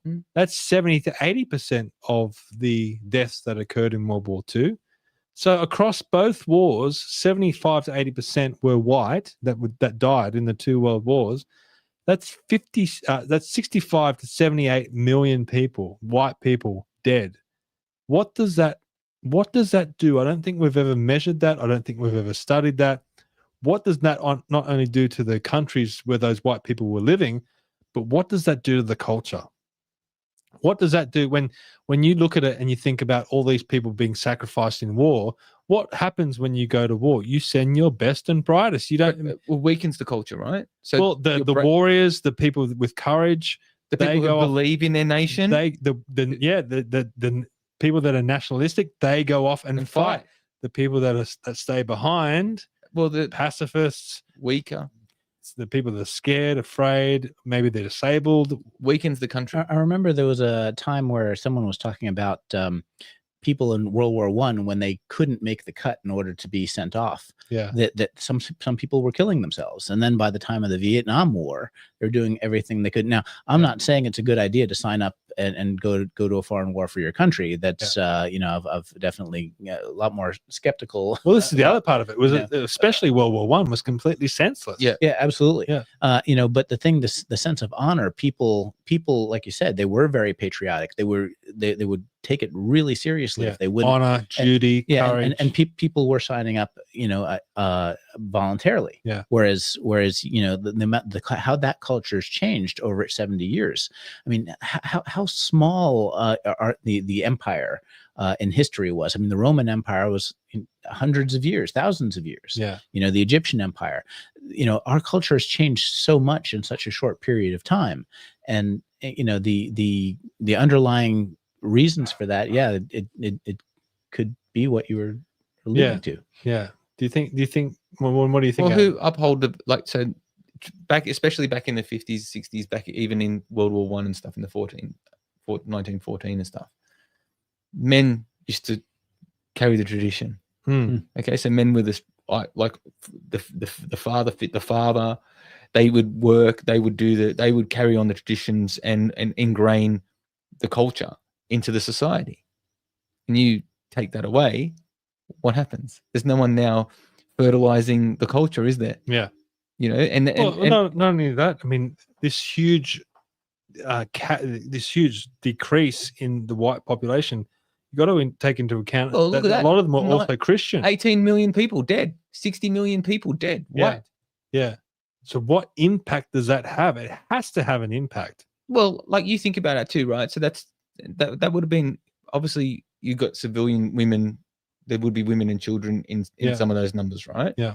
But majority would be like. Well, this is would deaths be, as well, especially in World War One. A lot of them came back crippled. Yeah. Or they came back with post-traumatic stress disorder. They couldn't function anymore in society. They were missing limbs. They were. Yeah. So what happens is you've stopped the breeding cycle. Like you've stopped breeding, don't you think? It's a tough one because I mean the history before that century, you know, has been a meat pie in Europe. The European wars of religions, Protestants killing Catholics, for hundreds of years. Yeah, you're right. But then and you look at other parts of the world, and that was a meat pie as well. I have a hard time.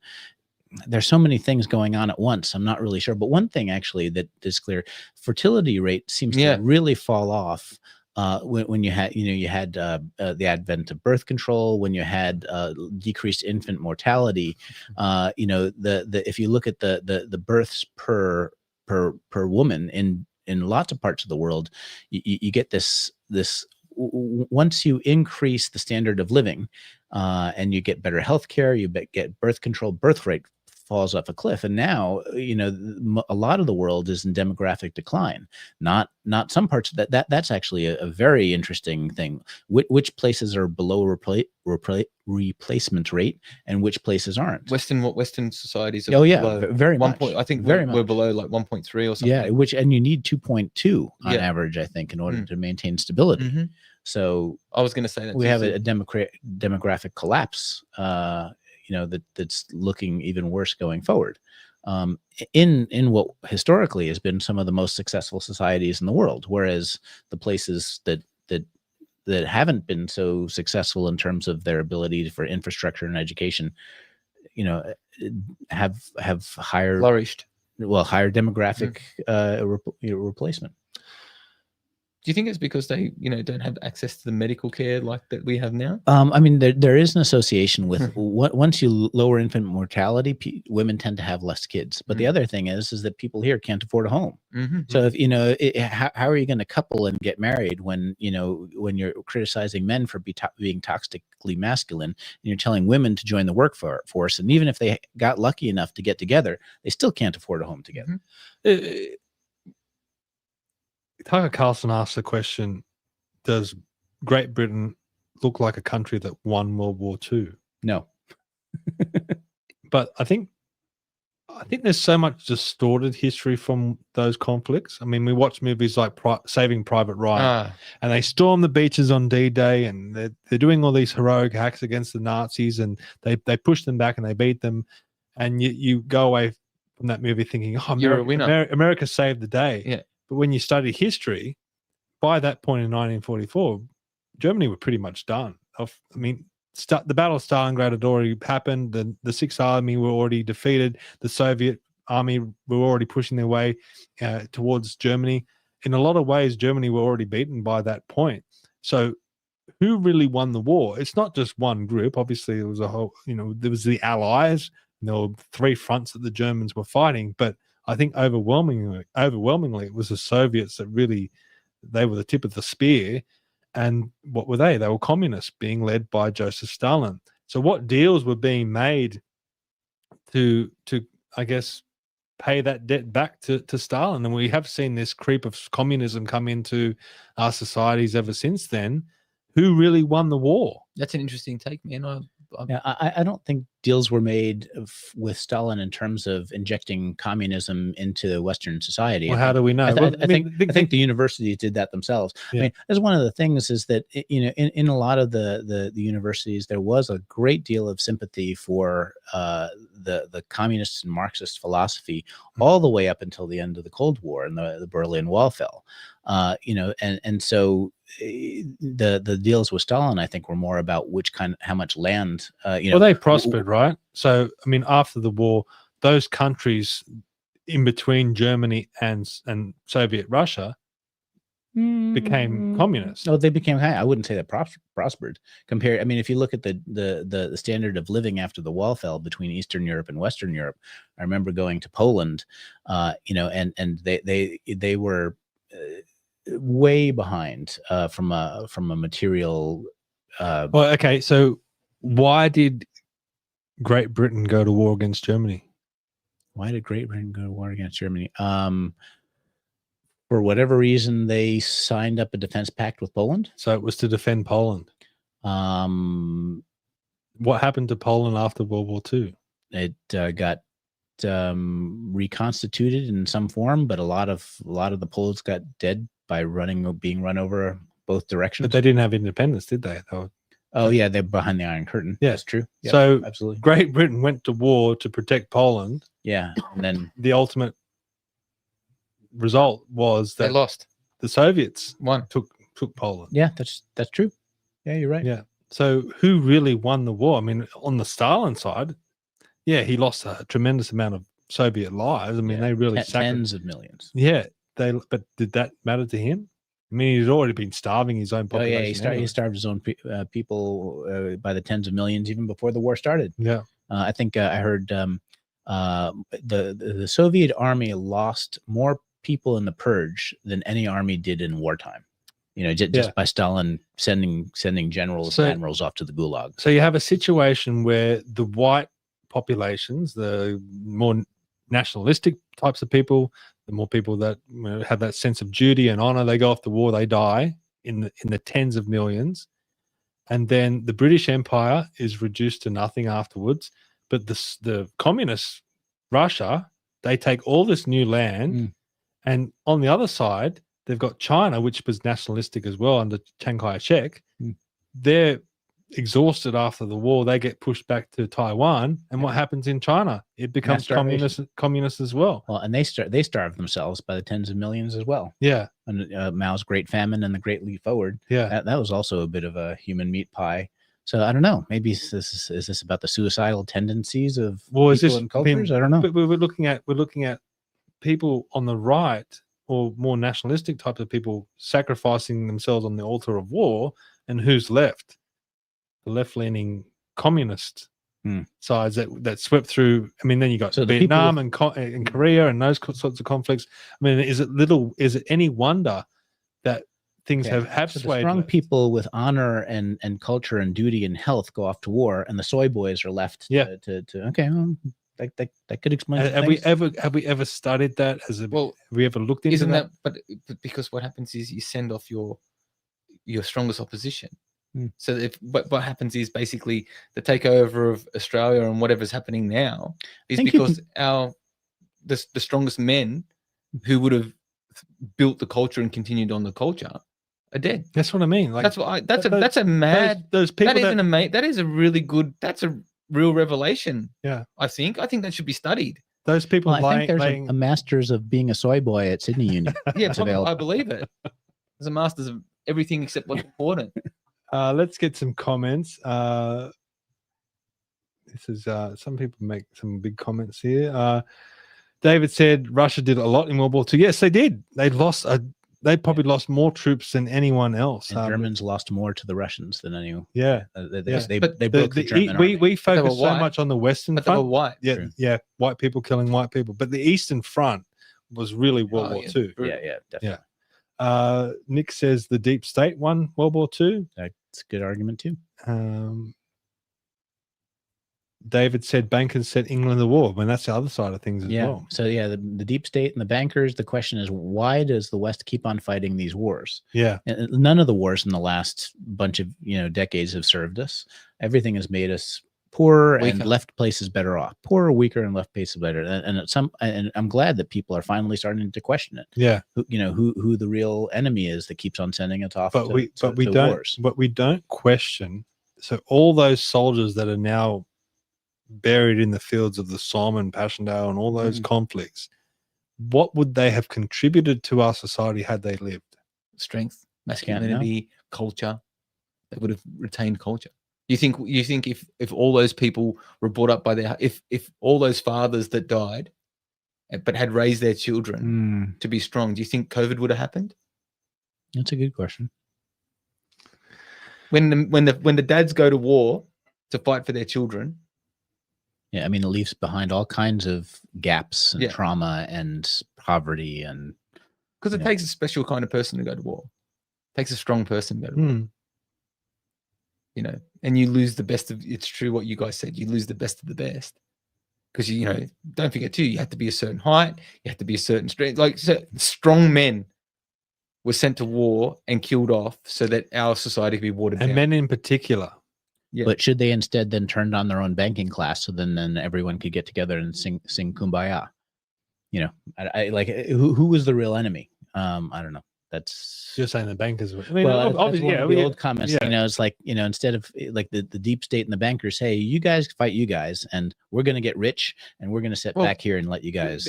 Bankers funded both sides of the war. Yeah. I mean, all one money.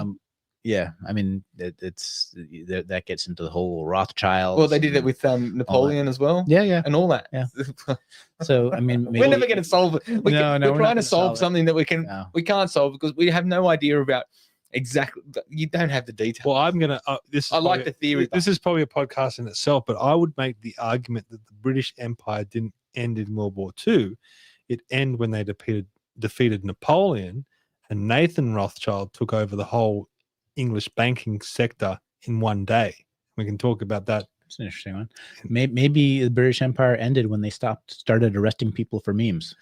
Yeah. Well, that brings us to this clip here. Let's play it now so we can talk about that. Countries with the highest numbers of arrests for online comments in 2023. Hungary is at 10. Okay, you know what? Maybe it was like a death threat, right? You made a death threat on someone, you were arrested. Okay, Azerbaijan, which is probably not the most democratic country, is 13. Saudi Arabia, which is definitely not the most democratic country, is at 15. Egypt, 20. Vietnam, 45. The US with 340 million people, 50, right? So on and so forth. We get to the United Kingdom. Guess how many? Tell us. 12,183 arrests for online comments in 2023. That is twice the amount of Belarus, a dictatorial authoritarian regime, at 6,205, more than China at 1,500, more than Russia. We love to say Russia. They're mean, they're bad. Putin's a dictator. Only 400 in Russia. Russia seems like a free speech heaven compared to the United Kingdom. All right, boys. Disgusting. Europe, I mean, the UK has fallen so far. The home of the Magna Carta, the Enlightenment authors, Edward Burke and John Stuart Mill. That's the American Revolution was founded on an Enlightenment philosophy of freedom of speech, the Bill of Rights, and this is what they ended up with. Okay. Do you think that? I mean, we've just gone through the potential, maybe why. I mean, maybe they lost their best of the best, and that's what's been left. But you wanted to talk about the culture wars a little bit. I mean, this was part of the podcast. Has the culture wars destroyed the West? I mean, it could be a mechanism of destroying the West or Western values. You said you were going to take a different take and challenge me with something, right? Well, there's a few different things wrapped up in here. We've covered kind of the cultures hating themselves, turning their back on the values that made them great. That's one of the things the UK was doing. There's also a couple of things going on in the US where you have the fracturing of political coalitions over prioritizing your own country's interests. Mm-hmm. So like the fracture between MAGA and MIGA, for instance, that's something with Tucker Carlson that's going on. You have this huge Trump's base is fracturing over which country's interests should be prioritized. So he got elected on an America First platform, but then he seems to be still getting involved in all these foreign wars in Ukraine and bombing Iran on Israel's behalf. And then when certain podcasters like Tucker Carlson point this out, then you have this performative offense from the MAGA crowd, make Israel great again, and saying, well, to criticize the foreign policy of, to not prioritize your own foreign policy, that makes you anti-Semitic. And so then that becomes that whole performative offense where we're going to say, I'm going to call you anti-Semitic for disagreeing with another country's foreign policy. Or I'm going to, it's the same as calling you Islamophobic for saying, I don't want authoritarian Islam dictating how I should live my life. So that game plan that was being then played by people inside the Republican, quote, conservative movement, and it's fractured the base in the US. I'm not sure where you want to take all that, but I'll leave that to you. So So, I mean, it's a divide and conquer type thing, right? Well, unfortunately, it's being done internally by themselves. There are some people part of that conservative coalition that got Trump into office. That every set of values is a Venn diagram. It's like, well, you and I are on the same side when it comes to dealing with, say, radical Islam or the Democrats or Antifa. But when one group really wants Trump to bomb Iran on Israel's behalf, and the other group says, "Hey, no, this is not what I signed up for." Yeah, that was an internal fracture. It's not like someone came in from the outside and made that happen. It's also over the Epstein files. Trump has lost a lot of his base over, for some reason, saying the Epstein files was a hoax, when before the election, him and Dan Bongino and all these people were calling for these files to be released. Someone got to him and said, "Oh, that's going to embarrass someone." Right? Now, who that someone is, there's speculation. There's good theories behind what that is. Let me ask you this. I mean, we talked about how it's been a year since you've been on, or since the Trump election.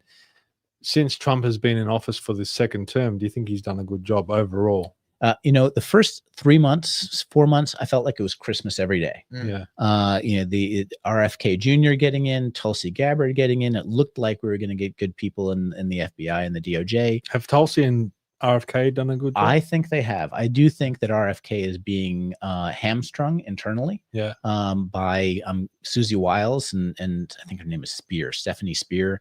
He's being. I think he's done what he can, is my guess. But that again, if we got rid of Susie Wiles and he was allowed to speak his mind, I'd be curious what he said. But he's done a lot of great things. I wish a lot of things he wish would have gone faster, but I think he's done a lot of great things. In the last few months, it's been a shit show. He hasn't gotten out of Ukraine, and now the front lines. It's clear to everyone that Ukraine's lost the war. He should have gotten out right away. There's a meme that I like. Not my country, not my flag, not my war. The idea of defending Ukraine's borders over the U.S. border was insanity. At least Trump did close the southern border. That was one really important thing. The dissolution of a lot of U.S. aid, color revolution projects. Let me ask you this, because I think this comes down to whether you want to be a Monday morning quarterback or whether you're actually in the hot seat yourself. You're having to deal with these decisions that are put on your shoulders. When it comes to the Ukraine-Russia war, and you're saying Trump hasn't pulled out, yep.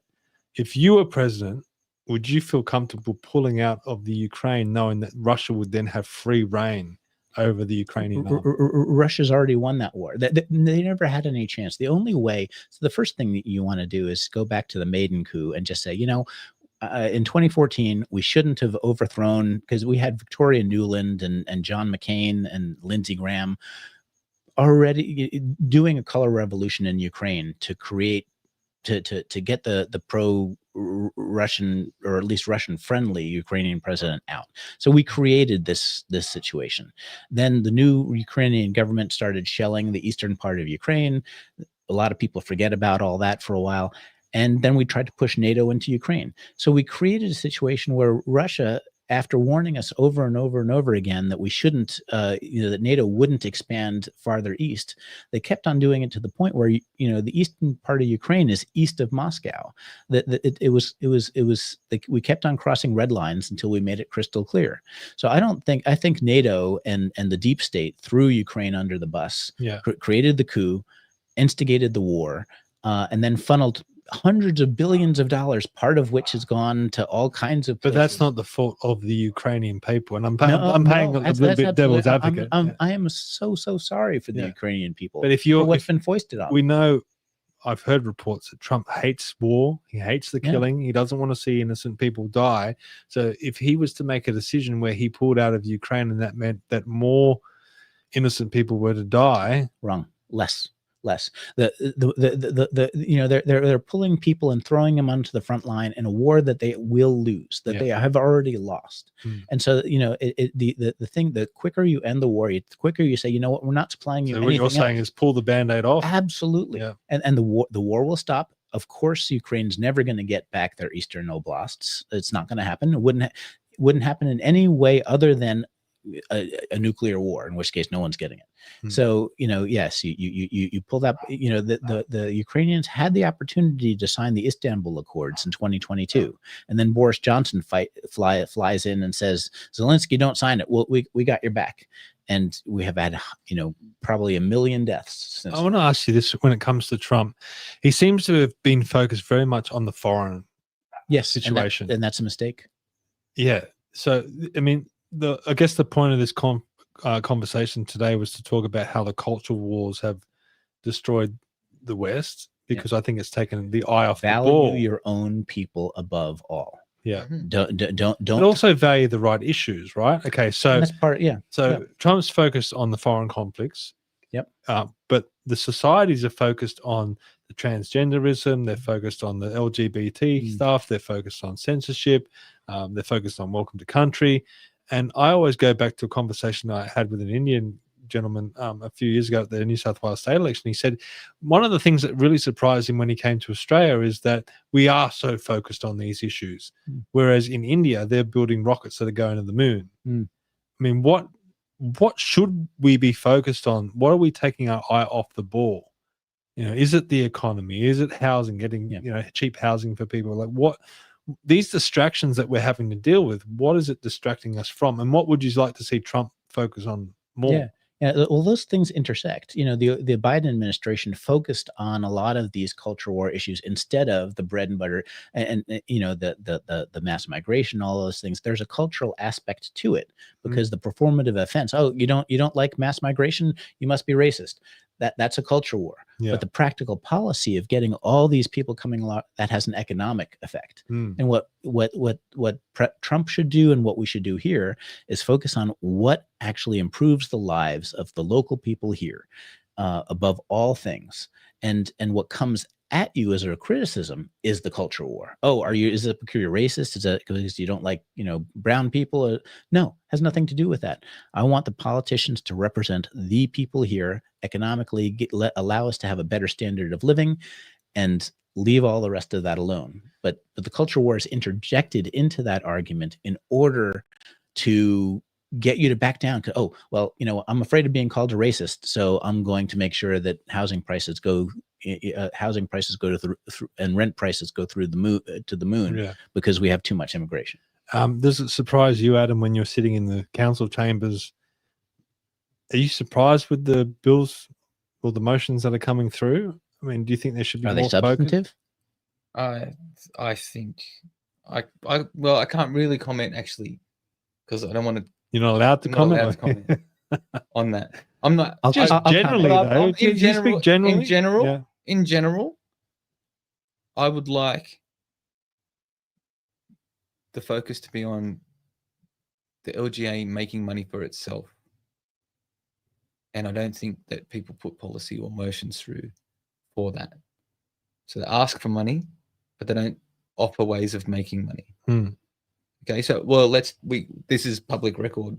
I made a notice of motion to put a shooting range into. We're renovating our stadium, and I made a notice of motion to put a 50-meter underground shooting range there because of the economic benefits. Well, I just wanted.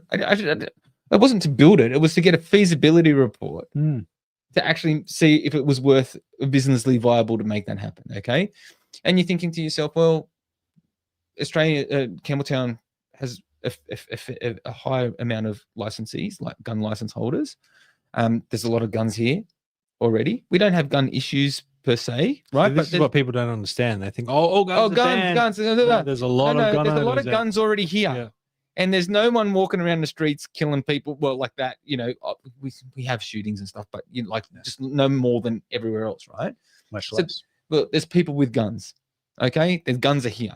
You're not bringing more guns to the place, okay, right? Because if you put a shooting range in, okay, council kind of own it. Okay, they're going to. Sorry to cut in, but for people that don't own guns, if you own a gun, you are forced to go to the range four times a year. So you have to go. Right. So from your argument, people that are living in Campbelltown have to go to a gun range. So if we've got on estimates, we've got about 7,000 to 10,000 license holders which is a massive population of people. That's a massive community. Yeah. Okay.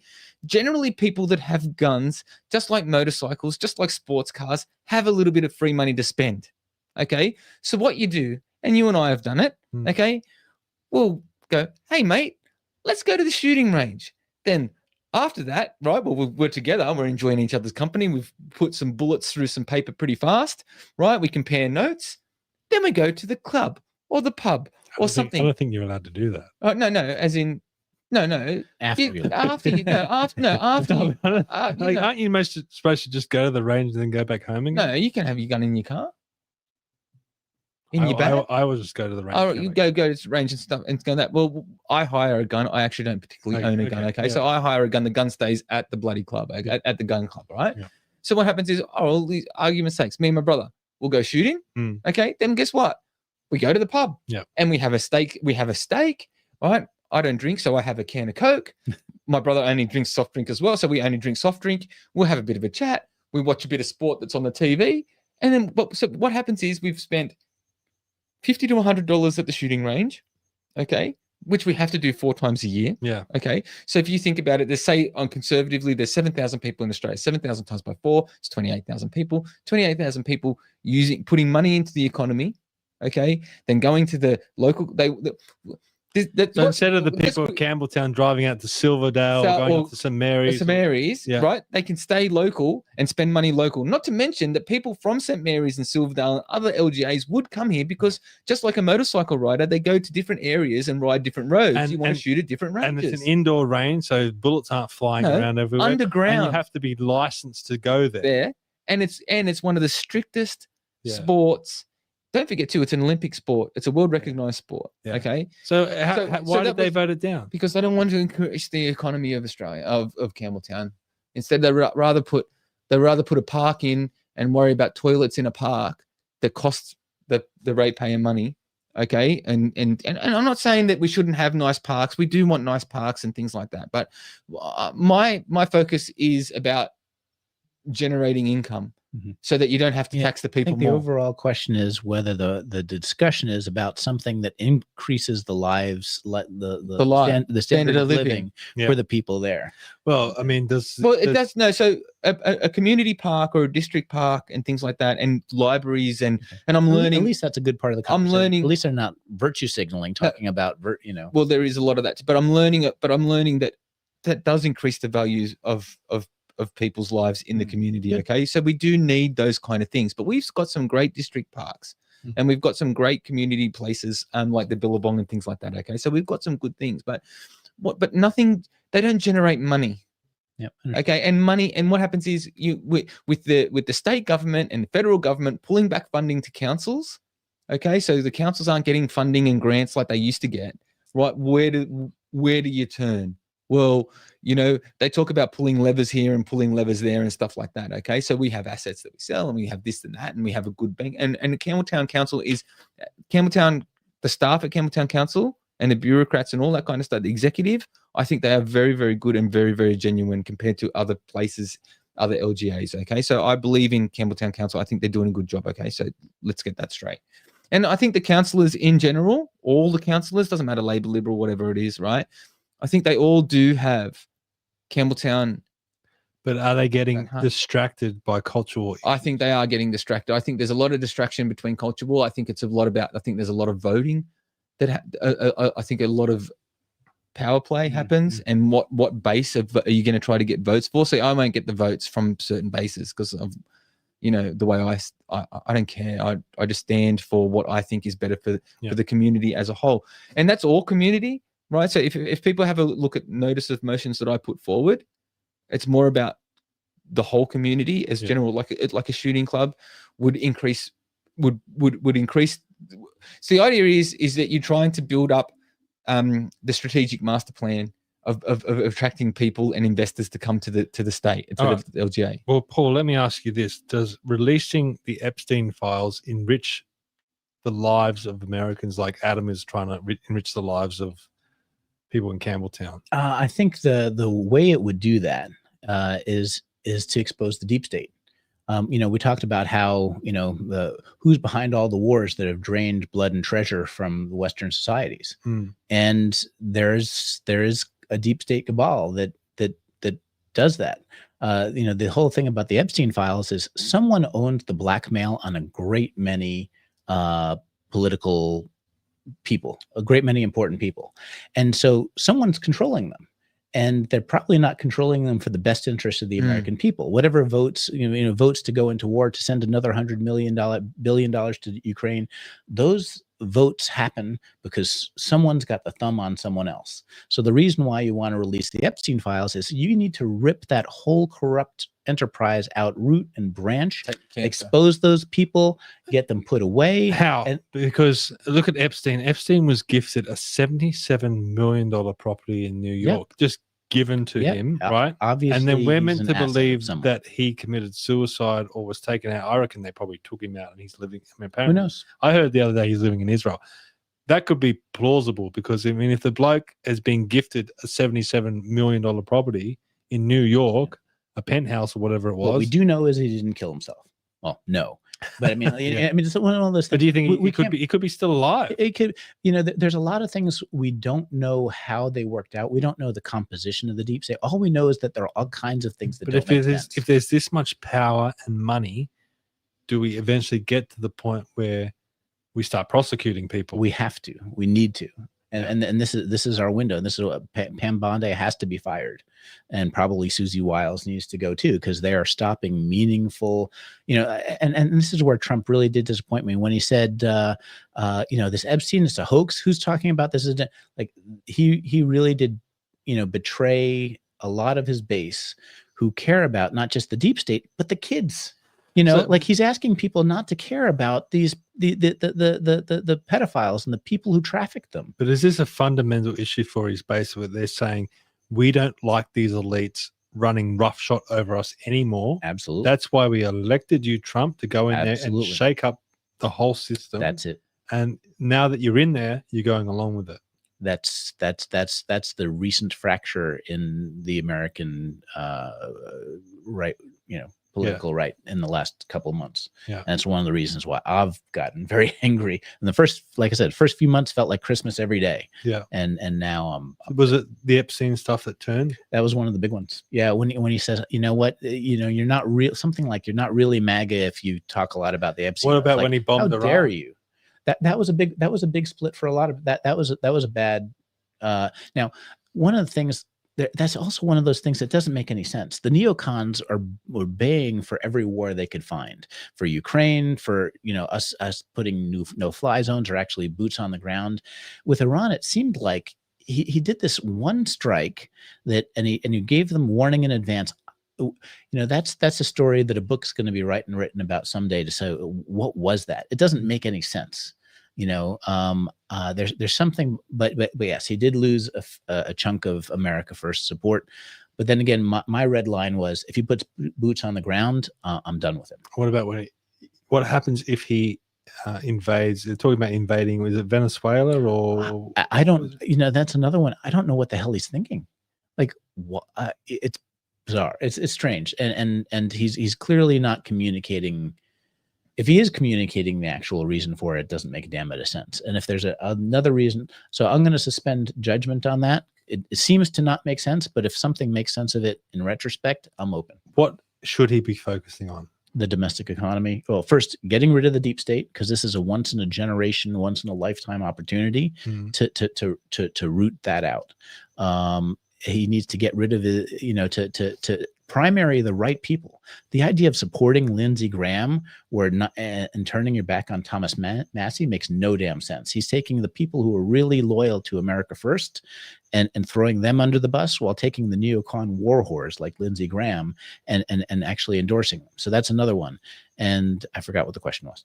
What should he be doing? What should he be focusing on? And also focusing on the domestic economy, the things that actually lower food prices, reshoring manufacturing, not so that we're not indefinitely reliant on China. That's one of the things that we've offshored our critical infrastructure. We've done the same. You're doing the same thing here in Australia. We are doing the same thing here in Australia.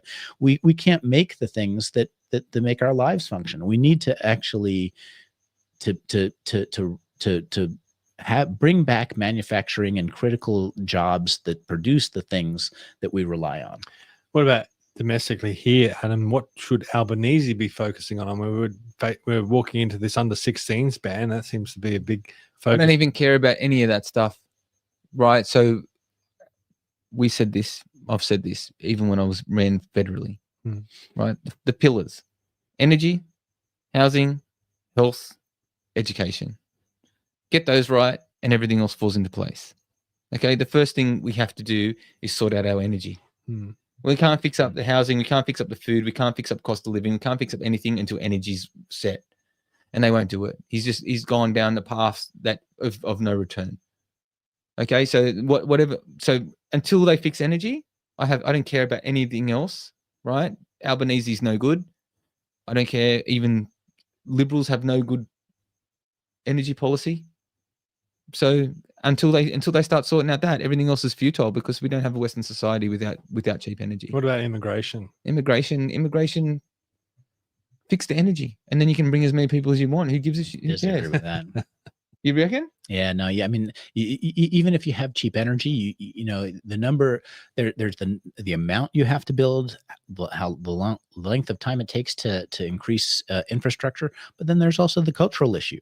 You stop it because the thing is that you have to, at the very least, integrate the people you have before you let in more. Oh, I 100% agree with you anyway. But I just think that energy is the first fundamental root of pillar that needs to be of costs. It is for Australia. You can't have a manufacturing base with expensive energy. You can't have to people standards of living raised with it. And our energy here is far more expensive than every country in Asia.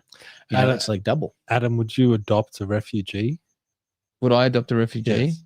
No. But would a refugee adopt me? Yeah, of course. You're not smiling face, and yeah, right. Because the way I seen it is, they might adopt you to go off and work for them. All right, Paul. I think you're gonna like this clip. This is a YouTuber that went to a pro-refugee rally and asked them if they would adopt. I love this. Be fun. I love these clips. If you'd like to go down on a list saying you're willing to take the refugees into your home. Of course, only problem is I rent. You rent? Yeah. Maybe an issue? Yeah, because they've got, going on a list of people that's actually willing to adopt a refugee and take them into your home? No, I'm sorry, I can't. You can't take one. Can't. You don't have the space. My name's Jim. Just because you've got that refugees welcome here, I'm just wondering if you'd like to go on a list of people that's willing to actually adopt a refugee and take them into your home? Well, if I had any space, I would. If you had any space. It wouldn't be... Right. Excuse me, sir. Would you be willing to adopt a refugee? I would be willing, yeah, if I had the space. If you had the space. Yeah, so where should we put them then? Where should we put them? Yeah. Would you be willing to have a refugee in your home? Yes, if I had room. If you had room, it's funny that. Yeah. All right, smashing. Yep. Excuse me, my love, will you go on my list of people that's willing to adopt a refugee? No, thank you. No, thank you. Any reason in particular? I don't. What sort of refugee are you talking about? Thank you, love. See, it's just hypocritical virtue signaling rubbish. Yep. No one wants them, but they're gonna. Why was it? What is it? What does it make them feel good to do that? I think in London, in the UK, aren't they putting them up in very expensive? That's what they do in New York. Yeah. Expensive hotels. The people are homeless. The people who grew up there, the people that you owe a duty of care to, and grew up there, they might be homeless, they might be struggling, but the refugees are being put up in expensive hotels. It's insanity. That's the self-hatred. You have to really hate yourself and your own culture and your people to do some shit like that. But why have we just been taught to hate ourselves, or what is it? All the dads got killed in war. Suicidal compassion is a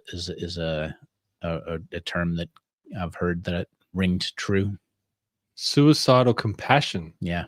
What does that mean? Kill yourself to be compassionate. You're like there was this one lady that invited a refugee who clearly had a violent streak. But and then invited him to live in her home, and yeah, he killed her, and that's suicidal compassion. It's like, I'm sorry you've had a really hard time, and I know you've had violent streak in the past, but I think there's all kinds of letting in the U.S. as we did, basically unlimited amount of refugees supposedly into the southern border who are mostly economic migrants, reclassifying those refugees, and then, without any regard to how they would integrate, what kind of, where we would put them, it's suicidal compassion. I'm going to finish off by reading this post. I mean, Elon Musk apparently retweeted this, and it's about an experiment that they did with mice. It says the Universe 25 experiment is one, and this is quite lengthy, but I'll go through it. Experiment is one of the most terrifying experiments in the history of science, which, through the behavior of a colony of mice, is an attempt by scientists to explain human societies. The idea of Universe 25 came from the American scientist John Colhorn, who created an ideal world in which hundreds of mice would live and reproduce. More specifically, Colhorn built the so-called Paradise of Mice, a specifically designed space where the rodents had abundance of food and water, as well as a large living space. In the beginning, he placed 4 pairs of mice that in a short time began to reproduce, resulting in their population growing rapidly. However, after 315 days of their reproduction, after 115 days, their reproduction began to decrease significantly. When the number of rodents reached 600, a hierarchy was formed between them, and then the so-called wretches appeared. The larger rodents began to attack the group, with the result that that many males begin to collapse psychologically. It's very small writing there. The larger rodents began to attack the group, with the result that many males begin to collapse psychologically.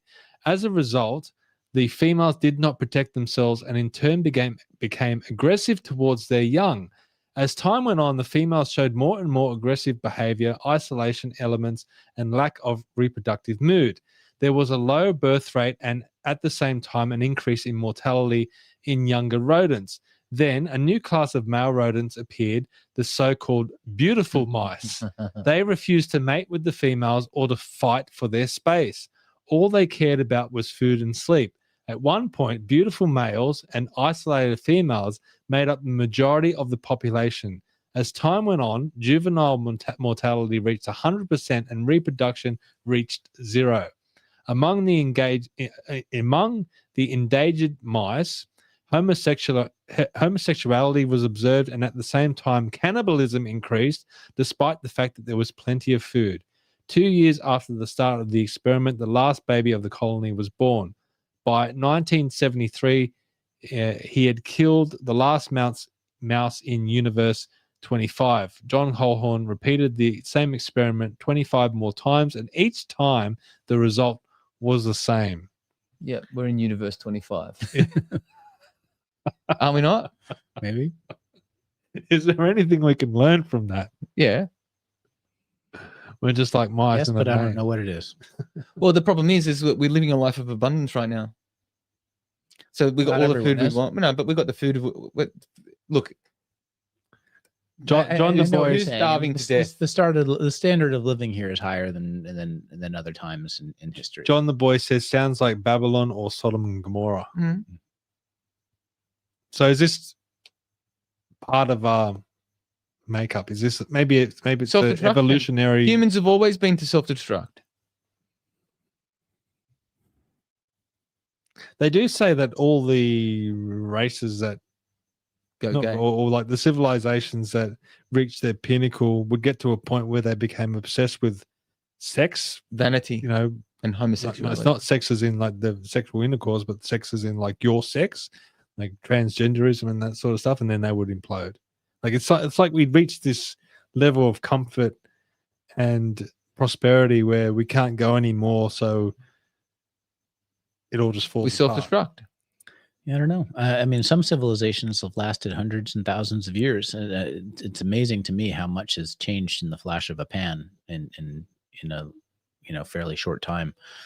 Yeah, I don't have an answer. Okay. I don't know. I'm here for the ride. I just want to be the last mouse.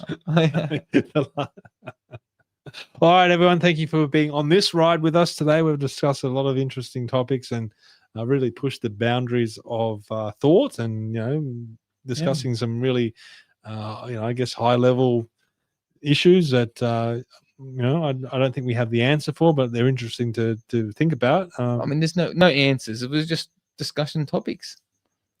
Yeah. The answer is represent your own people and root out the deep state. Yep. Okay. All right, Adam. Should anyone be keeping up to date with anything you're doing, or? Oh well, I will mention actually that One Nation is opening up branches all around the area. You're not in One Nation, huh? You're not. I'm still a member of One Nation. Still a member? I am still a member of One Nation. Are we going to see you run for the federal election? No, I don't think we're going to see me run, but I do still have hope that One Nation. They might not be the party to break everything, but I think they are one of the mechanisms in that point of getting across the line. When are they going to give you a call? I don't know, but I'm not doing it for that. I don't do it for that. You've been representing yourself well in council. You got elected by yourself as an independent. Yes. Shouldn't you be one of the perfect candidates for this party? Oh, maybe I should be. Oh, maybe I shouldn't be. I don't know. But all I'm saying is that if you are a One Nation supporter or member, have a look to your local, or go to the website and have a look at One Nation's website and see if there's a branch near you and join up if you want to make change. Because let's face it, we've all said it, right? It doesn't matter what party you're with. To make change, you have to be involved in the political realm. So I think, I'm obviously a conservative. Everyone knows I like One Nation's policies. If you're going to support, if you're on the same boat, then jump on board. I guess that's what you should do. But I do represent Campbelltown, and I am doing my very best to represent the people of Campbelltown. But I do want economic growth in the area, because I believe that is the way to help all of the Campbelltown community. So that's what I try to do. And Paul, next time are you going to be wearing a Reform Australia T-shirt? Maybe these days I definitely am helping where I can with them. Yeah, I love their values. So reformaustralia.com.au. What are their values? They're on the website. Do they have I'm going to go check it out. I can give you some, no net zero, no digital ID, no social control, root out the deep state. Yeah, that's okay. Does Australia have a deep state? Definitely. Yeah, absolutely. American deep state? No, they got their own deep state. We've got their own deep state. Yeah, it's the all right. Deep state down under. I'm not going to tell anyone to join a party, but I will say go to commandingthenarrative.com, and if you want to keep up to date with more podcasts like this, sign up to the newsletter and keep up to date with everything that we're doing, and also head to australiansforbetter.com as well and check out everything that the Australians for Better government is doing. It is not a political party, so you don't have to feel threatened by joining other parties and then you can't join the ABG. No, you can join. It's the hope to steer political parties. Yes. We want to put pressure on these political parties to have some good reform in this country and hopefully have a better form of government. But thank you for everyone who has watched this discussion tonight and also contributed in the chat. Has been much appreciated. And thank you for watching. We'll see you next time. Bye-bye. See you later.